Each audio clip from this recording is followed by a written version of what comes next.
पति ब्रह्मचारी।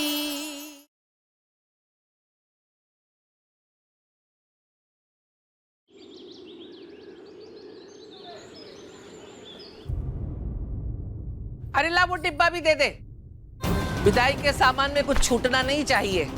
ला। वैसे ना हमारे यहाँ पे रिवाज है, जब किसी को विदा करते हैं ना तो उसे खाली हाथ नहीं भेजते, फिर चाहे वो हमारा रिश्तेदार हो या बिन बुलाया मेहमान। अब माना हमारा घर छोटा है, हमारी आमदनी छोटी है, मगर हमारा दिल छोटा नहीं है। अरे काय का मेहमान? हाँ? अरे बेसहारा समझ के जितने दिन हमें अपने घर में रखना था महारानी जी को रख लिया। कर ले 2-4 दिन नौटंकी और फिर क्या, विंध्या और सूरज की शादी की मिठाई खा के और ये सब सामान समेट के चलती बनना यहाँ से। और दोबारा अपनी शक्ल भी मत दिखाना। ईशा देखो, मेरी तुमसे कोई दुश्मनी तो है नहीं, इसीलिए तुम्हें समझा रही हूँ। ये असल जिंदगी है, कोई परियों की कहानी नहीं, जहाँ राजकुमारी की किस्मत किसी गली के गुंडे से जुड़ जाती है, फिर वो खुशी खुशी जिंदगी बिताते हैं। ऐसा नहीं होता है। हकीकत की दुनिया में बराबरी का साथ होना चाहिए। जैसे मैं और सूरज, और ना तो ये जगह तुम्हारे लिए है और ना ही सूरज।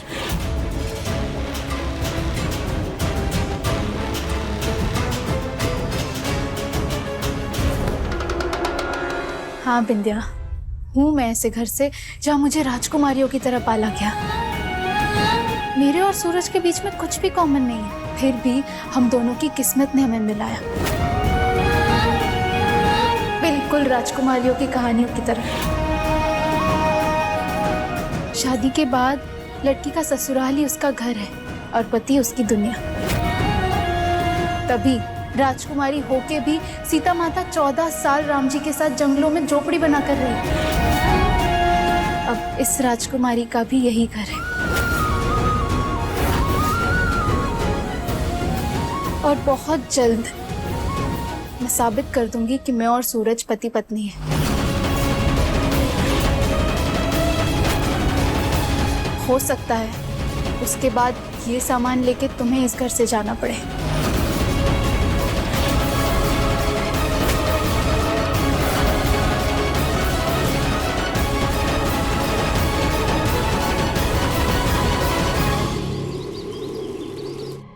कहाँ जा रहे हो दोनों?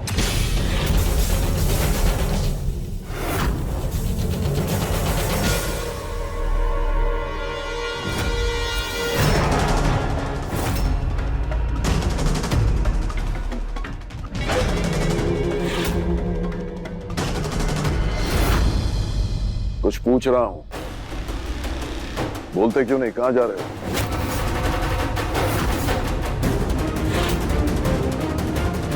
पापा वो हॉस्पिटल जा रहा था। पापा जी को कहीं आईवीएफ का सच तो नहीं पता चल गया? मेरे डॉक्टर का मैसेज आया था, उसने चेकअप के लिए बुलाया और भाभी को भी हॉस्पिटल में किसी अपने फ्रेंड से मिलना था, तो मैंने कहा साथ में चल लेते, तो हम वहीं जा रहे हैं। हम भी हॉस्पिटल जा रहे हैं, हमारे साथ ही चलो, साथ चलते हैं।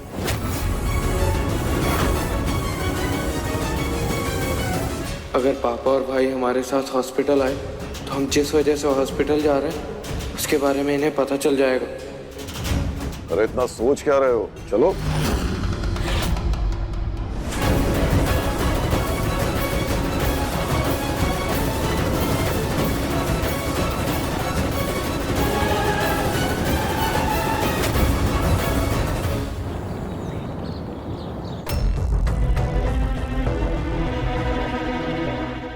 पापा के होते हुए भाभी को चेकअप के लिए कैसे ले जाऊं? वैसे पापा, आप लोग हॉस्पिटल क्यों आए थे? कॉमन सेंस आर्स, पापा पॉलिटिक्स में करने वाले। नाम बड़ा करने के लिए काम भी बड़े बड़े करने पड़ते हैं बेटा। अपने चुनाव प्रचार प्रसार के लिए इस हॉस्पिटल को डोनेशन देने आया हूं। ग्रेट प्लानिंग पापा। आप लोग आपका काम कर लीजिए, तब तक मैं चेकअप करा के भाभी को उनकी फ्रेंड से भी मिलवा दूंगा। ठीक है, आ जाओ अनुराग। सॉरी मुझे आने में लेट हो गया। वो मैंने IVF का फॉर्म ले लिया है, प्लीज इसे जल्दी से फिल कर दीजिए। आइए मेरे साथ प्लीज।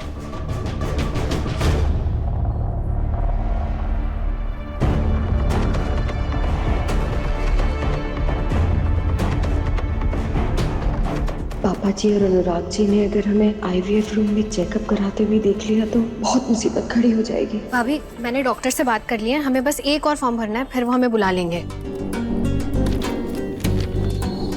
बस हमें कोई देख ना ले। लेकिन मेरा तो मन बहुत घबरा रहा है। पापा जी और अनुराग जी भी यहाँ पर आए हुए, कुछ समझ में नहीं आ रहा सब कुछ कैसे होगा।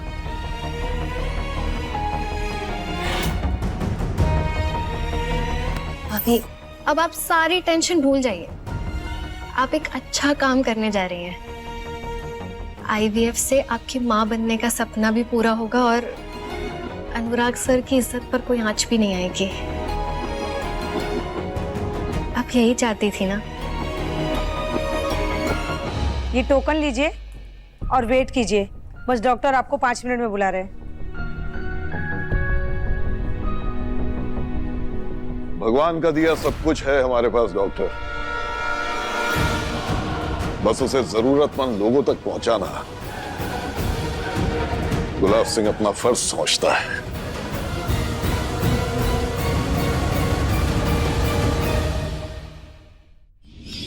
क्योंकि मैं विद्या से हरियाली तीज पे शादी करने वाला हूँ।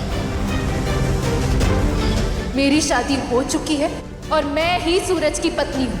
मैं तुझे सूरज और बिंदिया की शादी तक का वक्त देती हूँ। साबित करके तू सूरज की पत्नी है। आखिर कैसे साबित करूं कि मेरी शादी सूरज से हुई थी? कैसे बचाऊं अपने रिश्ते को? बस बस बेटा बस, इतना परेशान होने की जरूरत नहीं है। ये ले, अपने भैया भाभी को फोन लगा, वो शादी में थे ना, बस तो इससे बड़ा सबूत और क्या चाहिए। ले ले ले, फोन लगा। गुलाब सिंह जी, आपने हमारे हॉस्पिटल के IVF डिपार्टमेंट के लिए इतना बड़ा डोनेशन दिया है, उसके लिए thank you so much. Thank you की कोई बात नहीं है। देखिए डॉक्टर साहब, भले ही दुनिया ने इतनी तरक्की कर ली हो कि आजकल बच्चा पैदा करने के लिए बाप की जरूरत नहीं है, लेकिन मैं आज भी इस परंपरा में यकीन रखता हूं कि घर का चिराग खानदान की लौ से ही जलना चाहिए। मैं उन लोगों को बदनसीब समझता हूं जो अपने खानदान को बढ़ाने के लिए IVF जैसी चीजों का सहारा लेते हैं।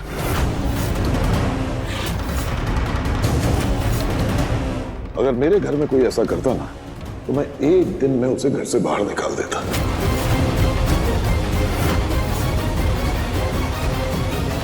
खैर, अब ये नई तकनीक समाज के विकास के लिए भी जरूरी है।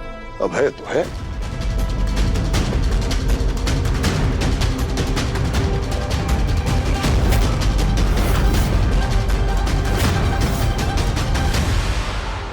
गुलाब जी,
इस आईवीएफ फॉर्म पर अनुराग भाई और खुशबू भाभी का नाम लिखा है। कहीं ये पापा या भाई के हाथ लग गया तो बहुत बड़ी प्रॉब्लम हो जाएगी।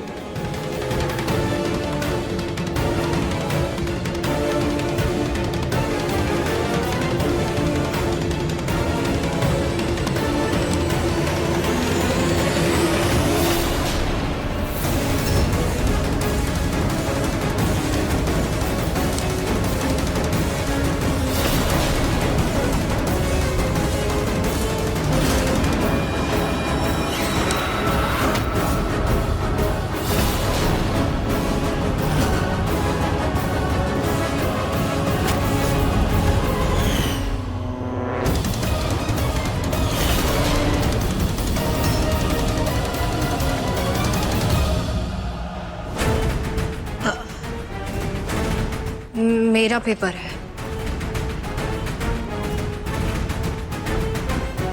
Okay sorry.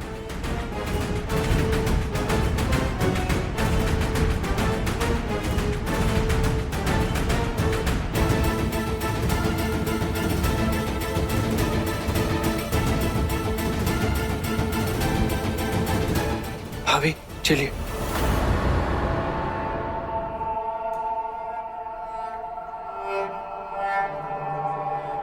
पापा, आज ये काम करके आपने लोगों के दिलों में और पॉलिटिक्स में अपना पांव और भी ज्यादा मजबूती से जमा लिया।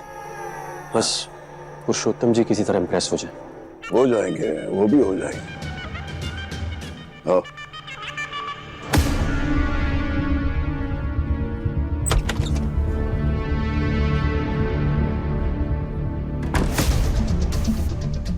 डॉक्टर, ये पेशेंट है। आप लोग बाहर वेट कीजिए, मैं प्रोसेस शुरू करती हूँ।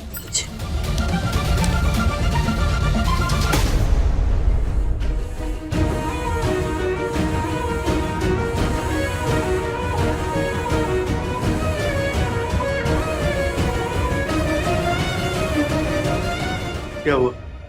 पापा जी, उस घर में खुशबू भाभी है जो मेरी हेल्प कर सकती है, पर वो फोन ही नहीं उठा रही है।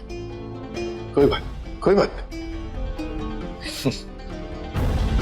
बेटा, ऐसा है कि जब हमें लगता है कि हमारे लिए सारे रास्ते बंद हो गए हैं तो भगवान हमारे लिए एक नया रास्ता निकालते हैं।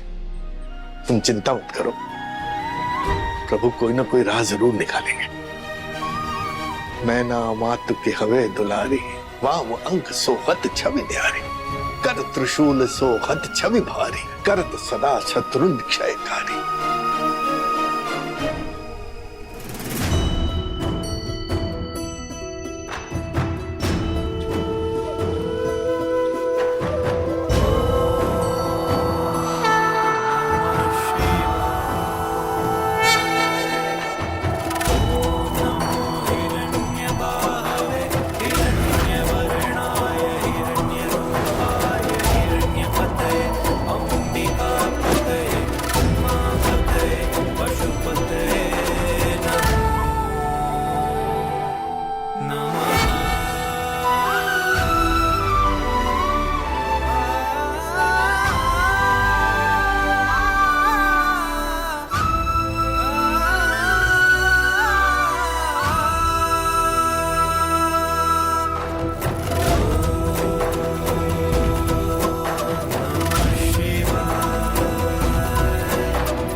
ये पार्वती माता, पूरी दुनिया जानती है कि आपके पति शिव शंकर है। शिव चालीसा में भी लिखा है कि आप दोनों पति पत्नी हैं, पर मैं और सूरज पति पत्नी है ये कहीं नहीं लिखा। मैं कैसे साबित करूं अपनी शादी? मेरी मदद कीजिए, कोई रास्ता दिखाइए please.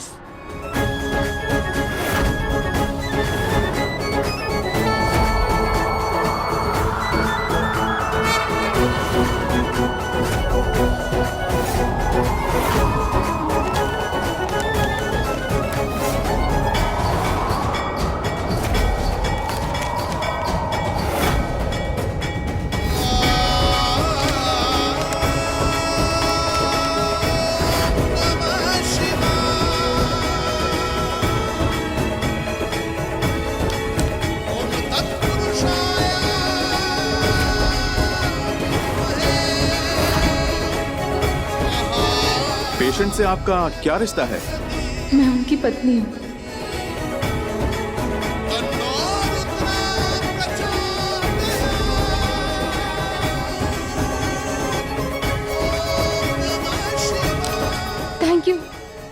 Thank you so much Parvati माँ। थैंक यू सो मच मुझे रास्ता दिखाने के लिए। अब मिल जाएगा सबूत, अब मिल जाएगा।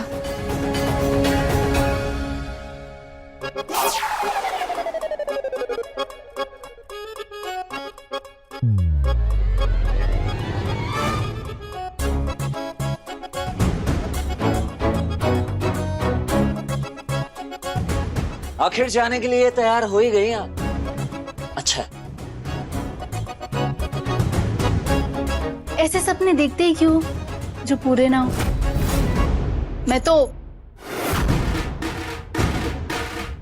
मैं जरूरी काम से बाहर जा रही थी। मेरा और तुम्हारा 7 जन्मों का साथ है।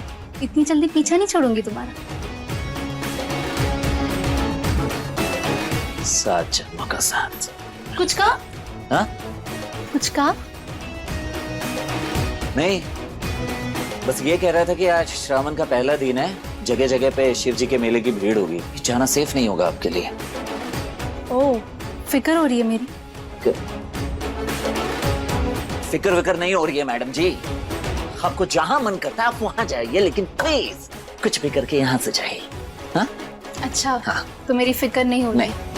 पर तुम्हारी बातें और तुम्हारे एक्सप्रेशंस मैच नहीं हो रहे। वो इसलिए क्योंकि क्या है ना, मुझे आ रही है बहुत नींद और एक अच्छी नींद की जरूरत है। जब अच्छे से सोऊंगा, खुश रहूंगा, तभी तो बिंदिया और मेरे शादी वाले दिन चेहरे पे ग्लो आएगा। ग्लो। पहला ब्रह्मचारी देख रही हूँ जिसे दूसरी शादी की इतनी जल्दी है। ये सपना तुम्हारा सपना ही रहेगा, क्योंकि मैं तुम्हारी पत्नी थी, पत्नी हूँ और पत्नी रहूंगी। अरे जाती है तो जाने दे उसे।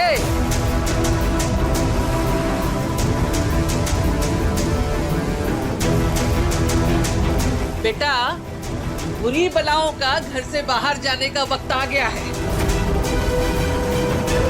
मेरे बेटे पे जो बुरी नजर डाले उसका सत्यानाश।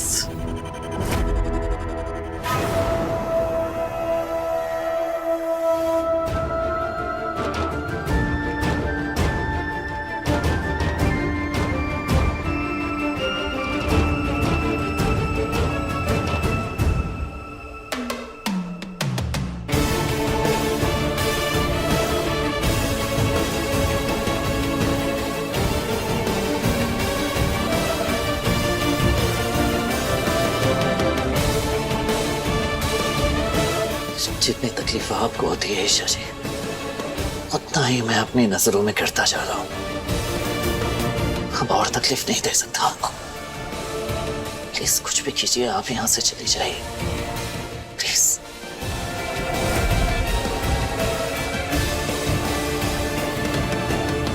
अनुराग, तुम एक काम करो, तुम बहू के साथ यहीं रुको। और पापा, हमें यहाँ से सीधा पुरुषोत्तम जी के यहाँ जाना, आपकी मीटिंग स्केड्यूल्ड है। देखो बेटा, इस समय जितना वक्त तुम बहू के साथ बिताओगे, बच्चे में उतने ही बाप के गुण आएंगे, समझे? मैं आरव को अपने साथ ले जाता। पर पापा, वो आरव को बुलाओ, कहो मैंने बुलाया। जाओ।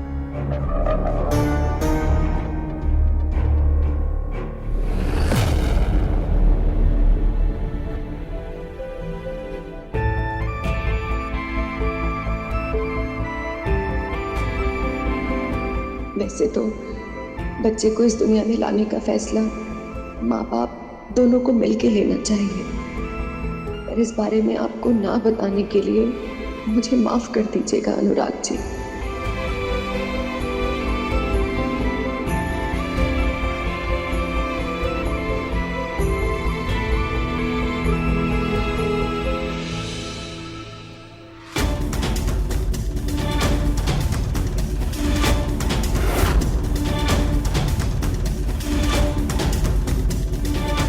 आरव को अपने साथ वहां ले जाऊंगा।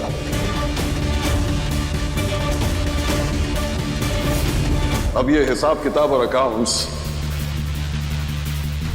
आरव संभालेगा।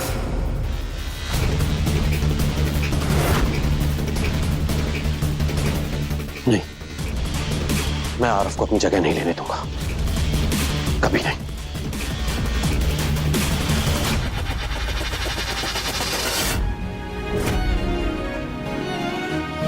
विश इस प्रोसीजर में भाभी को किसी तरह की कॉम्प्लिकेशन का सामना ना करना पड़े और उनका माँ बनने का सपना पूरा हो जाए। डोंट वरी, सब अच्छा होगा। आफ्टर ऑल उनके पास आरव जैसे केयरिंग देवर जो हैं।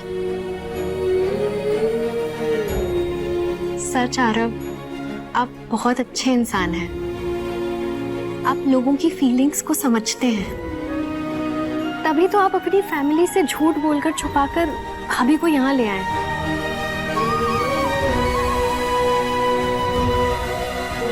जिस लड़की की आपसे शादी होगी ना, वो बहुत लकी होगी।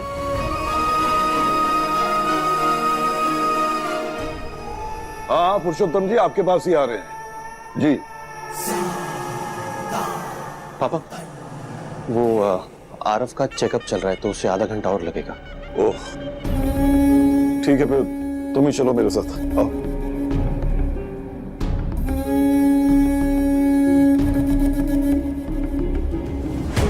पापा, इतने सालों मैंने आपका काम संभाला है ताकि आपके बाद लोग अनुराग को जाने। अचानक से आरव आकर मेरा सब कुछ ले जाए, समय होने नहीं दूंगा।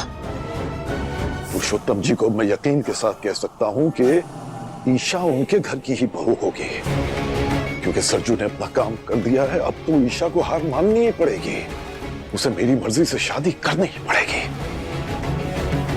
हमेशा की तरह उसकी तकदीर पे अपनी मर्जी की मोहर मैं लगाऊंगा।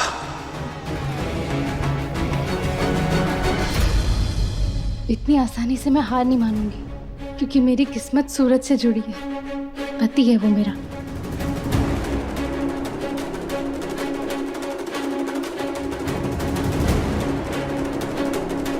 एक्सक्यूज मी, मेरे पति का इसी हॉस्पिटल में कुछ दिन पहले ऑपरेशन हुआ था। मुझे वो कंसेंट फॉर्म चाहिए जिस पर मैंने साइन किए थे। मैं आपको डेट और टाइम बता सकती हूँ। प्लीज, पेशेंट नेम सूरज। एक मिनट, मैं चेक कर लेती हूँ।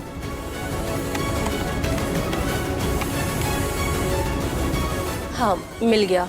डॉक्टर शाह ने मिस्टर सूरज का ऑपरेशन किया था। कंसेंट फॉर्म के रिगार्डिंग आपको उनसे ही बात करनी होगी।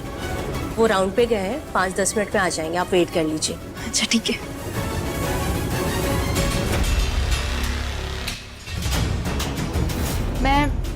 मैं बस जरूरी काम से बाहर जा रही थी। अच्छा, तो ये यहाँ पत्नी होने का सबूत इकट्ठा करने आई है। अगर इसे फॉर्म मिल गया तो इसे घर पे रुकने का बहाना मिल जाएगा। नहीं नहीं नहीं, इस बार तो मैं ऐसा कुछ भी नहीं होने दूंगी।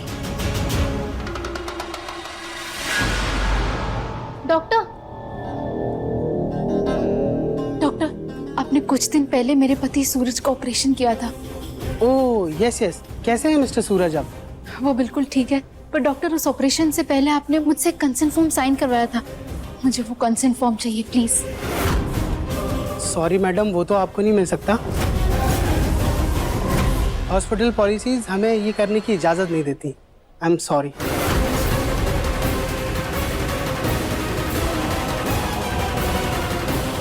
कान्हा जी, अब मैं क्या करूं?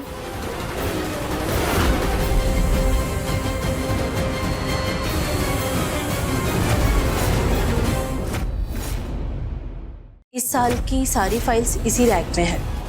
नहीं है मेरी पत्नी, कितनी बार समझा चुका। अभी भी मना करोगे कि मैं तुम्हारी पत्नी नहीं हूँ? हाँ यही कहूंगा, क्योंकि कोर्ट में साबित करने के लिए सिंदूर नहीं बल्कि सबूत की जरूरत होती, जो कि आपके पास नहीं है।